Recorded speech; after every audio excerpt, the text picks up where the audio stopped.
আমি মানুষ হিসেবে আমি নিজের অধিকারের সাথে সাথে অন্য সবার অধিকারকে স্বীকার করতে হবে। এখন আমি নিজের অধিকার স্বীকার করলাম কিন্তু অন্য সবার অধিকার স্বীকার করলাম না। আমি নিজে ভোটের প্রচারণা করলাম কিন্তু অন্য একজন প্রচারণা করতেছে, নির্বাচনকালীন সময় একজন ভোট প্রচারণা করে তার অধিকার, সেখানে আমি হস্তক্ষেপ করলাম, তখন আর আমি মানুষ থাকি না। আমি আমার নিজের মতবাদকে যখন রাষ্ট্র ক্ষমতার বলে অন্য সবার উপর চাপিয়ে দিই, তখন আর মানুষ থাকে না। ঠিক ইনসানিয়তের কনসেপ্টের ভিত্তিতে আমরা যদি যখন আমি এই মানবিক মানুষদেরকে নিয়ে আমরা একটা মানবিক সেট আপ চাই, যে মানবতার রাষ্ট্রে মানুষ সব মানুষের অধিকার, স্বাধীনতা, নিরাপত্তা রক্ষক এবং ধারক হবে। যে রাষ্ট্র ব্যবস্থাটা চাচ্ছি সেই রাষ্ট্র ব্যবস্থাটা হচ্ছে যে রাষ্ট্র মিনিমাম যে সংজ্ঞাটা, রাষ্ট্র সার্বজনীন হতে হবে।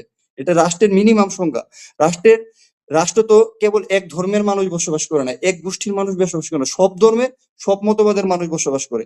তাই সব ধর্মের সব মতবাদের মানুষের প্রত্যেক, যেমন আমি একজন মানুষ হিসেবে আমার আমার একটা আত্মা আছে, আমার একটা জীবন আছে, আমার একটা বিশ্বাস আছে, আমার একটা জীবন চেতনা আছে, আমার একটা আদর্শ আছে। আমি আমার বিশ্বাস, জীবন চেতনা, আদর্শ, আত্মা, আকীদা নিয়ে স্বাধীনভাবে চলার একটা রাষ্ট্রে উন্মুক্ত সমান পরিবেশ থাকতে হবে, যেটা আজকের পৃথিবীতে কোথাও নাই।